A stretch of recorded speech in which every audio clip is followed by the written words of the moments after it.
game time. Good evening and welcome to Hoops Friday Night. Rolling alongside John Rawlings tonight, I'm Jayson Geyser. This evening brings us 7 local teams playing for district championships in the Division IV bracket. The winners inching one step closer to playing in Columbus. First up, Fort Recovery against Perry. A year ago, both these teams met in the district semis where Perry walked away with a 3-point victory en route to the program's first district title. Tonight, they meet in Wapakoneta for all the marbles. The Commodores riding a 17-game winning streak. Fort leads 9-5 after 1, but Perry starts the second with Jacoby Lane Harvey. Perry trails by 2.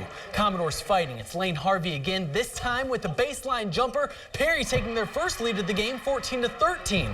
We enter the third, where Fort Recovery takes over. Peyton Judy feeds Micaiah Cox underneath. Ball game tied at 26 apiece, and the Indians weren't done yet. Matt Bin touching one to Judy. Down goes the corner 3. Recovery up by 4. Caleb Martin adding to the scoring frenzy. The hoop and the harm for the senior. That ends a 13-0 run for the Indians, but now it's Perry's turn. Tabler time in the fourth. Kobe Glover coming up with the steal. The big man going right to the rack, the basket, and one. Glover scores 6 points in 21 seconds to tie things at 33s. Perry feeling it. Lane Harvey with the cross-court pass to Plummy Gardner. Down the hatch it goes. Commodores ahead 37-33, and Lane Harvey caps off an 11-0 run in crunch time. Watch him work his way to the basket. Too easy. Perry forces 11 turnovers in the fourth quarter to win their second straight district title, 54-45. We just compete, and that's what we tell our kids. You compete from the tip to the final buzzer, and I think that's kind of one of those things where, you know, we were down 5 or 6 all night, but we just kept battling and battling because we're competitors, and we came out on the winning side tonight. I mean, our coach told us we would face adversity. It'd be a game of runs throughout the whole game, and I mean, we just got to keep our composure and play our game. We definitely wanted to come out here and do it for the community. They've supported us all season. We've added a few more fans, but really they've helped us this year to get a lot of wins. So definitely got this win for them.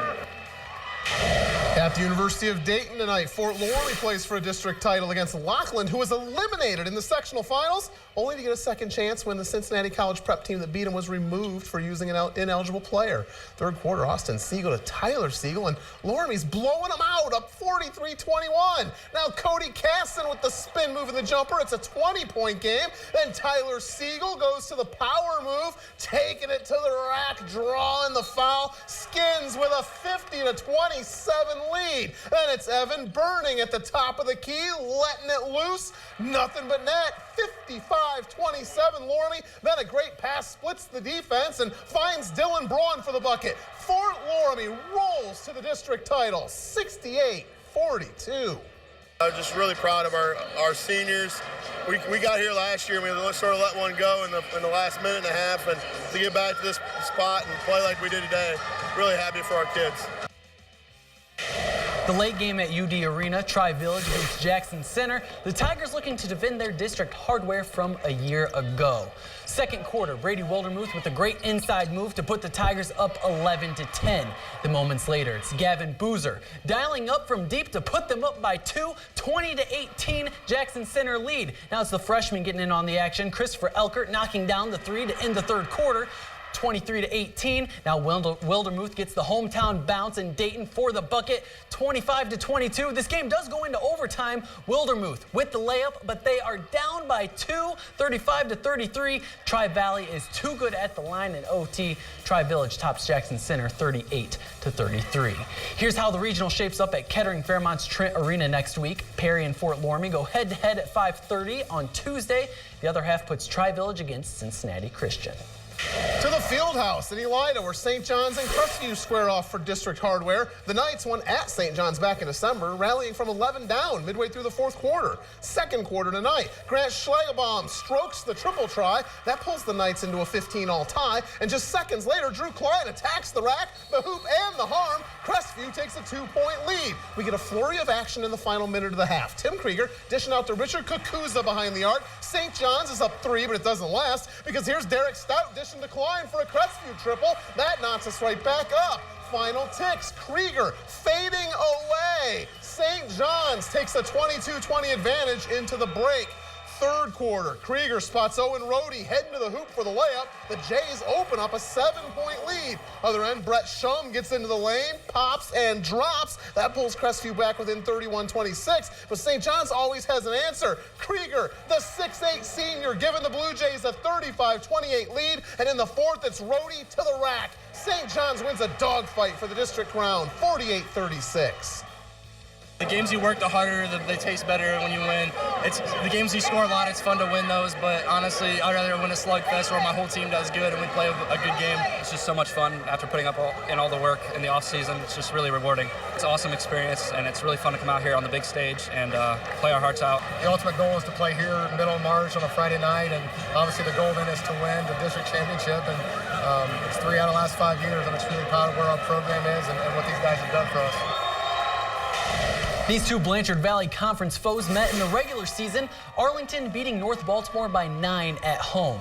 Last shot of the third quarter, Logan Spire pulls up in traffic to beat the buzzer. Red Devils trail 36-28. To the fourth, Jacob Russell comes down the lane for the layup, but the Red Devils trail by 12. They may be down, but not out just yet. Matt Crawford from the land of 3, Arlington down by 7. And then here's Russell with a quick pass to Crossford. The tray is just off the mark, but senior Brock Oates is there for the board and the bucket, behind by 6. Arlington battling back. Oates into the paint for the layup. Count it, but it's North Baltimore who avenges their loss from earlier this season. Levi Gazrick in for 2. North Baltimore wins their first district title, 66-53. Here's a look at next week's regional bracket in Bowling Green. North Baltimore will face Mansfield St. Peter's in the early game. St. John's will be the nightcap at the Stroh, facing Holgate in the regional semis.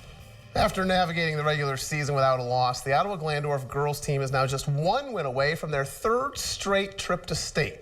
The Division II poll champions' continued quest for a real title is tonight's Hoops Friday Night Spotlight game. Hoops Friday Night Spotlight game brought to you by Steve Meyer Service in Kreidersville. The undefeated Lady Titans square off with 22-5 Norton in the regional finals tonight at Mansfield Senior. OGs won all 4 of their tournament games by double digits. First quarter, Katie Hempfling calls her own number from 3. OG opens the game on a 9-1 run. Norton ties it, but Hempfling hitting the circle button for the layup. Titans up 11-9 after 1. Second quarter, Hempfling to Carrie Johnson for a corner 3. OG with a 5-point advantage. Then it's Lexi Schrader spinning and hitting the floater. The Titans take a 24-16 lead into the half. Third quarter, Kylie White gets involved, taking the feed from Hempfling and slash into the bucket. OG up 28-20. Now Hempfling crashes the paint, finds Ashley Schrader in traffic. Titans up by 9. Then the elder Schrader attacks again. Lexi floating home the basket just before the third quarter buzzer. Titans up 38-31. And in the fourth, they find White for the layup. Ottawa Glandorf pulls away for a 51-34 regional championship win. Thought coming out the half, the girls responded well to the pressure that they got the first half and took care of business, got a little bit of a run out in the third quarter and held on for the win. I thought it was going to be a dogfight at the end, honestly, because their pressure, our pressure. I figured it'd be a 1-point game, almost a buzzer beater again, but I couldn't be happier with the score right now. The Lady Titans' 3rd straight trip to the Schottenstein Center will see them face Kettering Alter in the state semifinals. That game's Thursday at 1 p.m. We need to take a break first. We need to take our first break, on Hoops Friday night. When we come back, the guys from Elida talk about tomorrow's Division II district finals. Plus, we have highlights from the state wrestling and bowling tournaments after this quick timeout. You're watching Hoops Friday night. Jayson, John, back to you. Thanks, ladies. The Elida boys basketball team returns to the district finals tomorrow, their first appearance since 2014, with a 3 p.m. tip-off at Ohio Northern. Their opponent, the number 1 ranked and undefeated Upper Sandusky Rams. The opposition has not lost a game all season, but Elida believes they are more than ready, being battle-tested with an overtime victory over top-seeded Ottawa Glandorf. One of the things we were lacking going into our first OG game was the lack of an experienced big-time game. And we've been there now a couple times. I think the guys have thrived on it. So, it really doesn't matter who your opponent is right now. If you don't go with the intensity that you have to have, you're going to find yourself on the out. We're ready to compete with anybody in Ohio. And I think we can do that if we just bring the right intensity and mentality to the game. This is what we've talked about all season long. This has been our goal. We wanted to get as far as we could, and it's actually happening now, and it's a great feeling.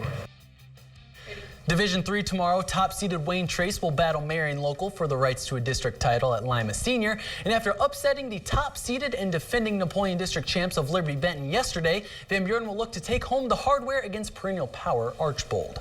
The state wrestling meet continues today. This is all championship bracket quarterfinal action. Division III, 126 pounds. Wayne Trace's Ruger Gilson later with a first period takedown. The senior wins 6-2. He'll wrestle in the consolation semifinals tomorrow. 132 pounds. Allen East senior Skylar Caprella with a first period takedown. He wins by a 9-0 major decision. He too's in the consolation semis tomorrow. 170 pounds. Brett Vonderwell from St. John scores late in the third period. The senior forces overtime and wins his quarterfinal 9-5. He'll wrestle for a state championship tomorrow night against three-time defending champ Caleb Romero from Mechanicsburg. 195's Ottawa Glandorf's Daniel Beamer with the takedown in overtime. He wins 9-5 and is in tomorrow's consolation semis. Division II championship bracket, 138 pounds. Defiance's Timothy Gage Grundon trying to improve on last year's third place finish. He gets a 7-1 win and will wrestle for a state title tomorrow. 170 pounds Bass senior Trey Terry with the escape. He wins by that single point, 3-2. He's in the consolation semis tomorrow morning. 220 pounds Wapakoneta's Landon Hall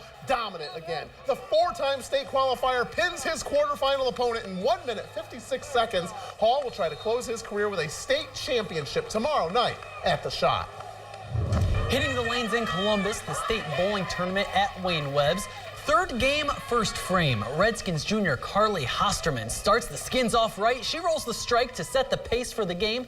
And then in the second frame, senior Josie Kayak is up. She gets the first 9 to drop, and at the last second, the last pin falls for the X on the scorecard. And then in the third frame, Katie Monger is rolling. The junior starts the game off with a turkey. Wapak qualifies 7th today before losing in the first round of Baker games, 3-2 against Columbus Briggs. The Wapak boys roll at state tomorrow. We need to take our second and final break here on Hoops Friday night. When we come back, highlights from the Ohio Northern women's team in the Division III Sweet 16. Stick around. For the first time in 29 years, the Ohio Northern women's basketball team plays in the Sweet 16 of the Division III National Tournament. The undefeated 5th-ranked Polar Bears are at home again this weekend, taking on 28-1 SUNY Geneseo tonight. First quarter, what a start for the Lady Bears. Britt Locke works her way to the rack. ONU with a 6-0 lead. The Shawnee grad scores 9 on the night. Then Amy Bullimore kicks it out to Tori Wiss, who knocks down the long 2. The Ada grad scores 10. Bears up 14-zip. Now it's Amoria Campbell from a little further out. The 3-ball makes it 19-0. Northern scores the first 21 tonight. Bullimore now, 2 of her game-high 23. ONU wins 72-55. They'll play 15th-ranked Christopher Newport tomorrow night at 8 with a trip to the Final Four on the line. Tomorrow at noon, and for the 13th time in program history, the University of Findlay will be participating in the Division II NCAA men's tournament. After a 3-year hiatus from the big dance, the Oilers are ready to strike gold in the madness that is made in March, and this year's team feels they have what it takes to win it all. It feels great. We were all stayed together up late watching it, and once we seen our name pop up there, we all got excited. We knew we had to take full advantage. We got another chance to do something special. You know, our goal is to win a national championship at this point. Everybody's 0-0, so it's just a matter of staying focused at practice and just playing hard each and every day. I'm just really happy for our players because, like I always say, they're the gladiators on the floor. You know, we can draw things up, but at the end of the day, they're the ones that have to go out and execute it. Big Ten tournament quarterfinals this afternoon. Dakota Mathias and Purdue facing Xavier Simpson in Michigan. Closing ticks of the first half. P.J. Thompson, money from beyond half court. Purdue down 1 at the break. Late in the second, Mathias buries the 3-ball to give Purdue a 64-61 lead. 3 points, 4 rebounds, 3 assists for the Elida grad. Lima senior Simpson had 1 rebound in 7 minutes. We get overtime in Washington, D.C. today, and UM pulls the upset. Zach Irvin goes baseline. The Wolverines beat John's alma mater 74-70 in OT. They'll play Minnesota in the semifinals tomorrow at 1. Atlantic 10 tournament quarterfinals, top-seeded Dayton against Davidson. First half, St. Henry grad Ryan Mikesell dishes to Daryl Davis behind the arc. Dayton trails most of the way today. That makes it a 10-point game. Mikesell plays a season-low 3 minutes today, and in the final 20 ticks, Jack Gibbs rounds out his 34-point performance with a step-back 3. Davidson upsets Dayton 73-67. And that is how we'll wrap up another Hoops Friday night. Thank you for tuning in, and thanks to everyone here who helps us put this show on the air each and every week. Join me back here tomorrow for more boys district and girls regional final action, as well as more from the state wrestling and bowling championships. Have a great night.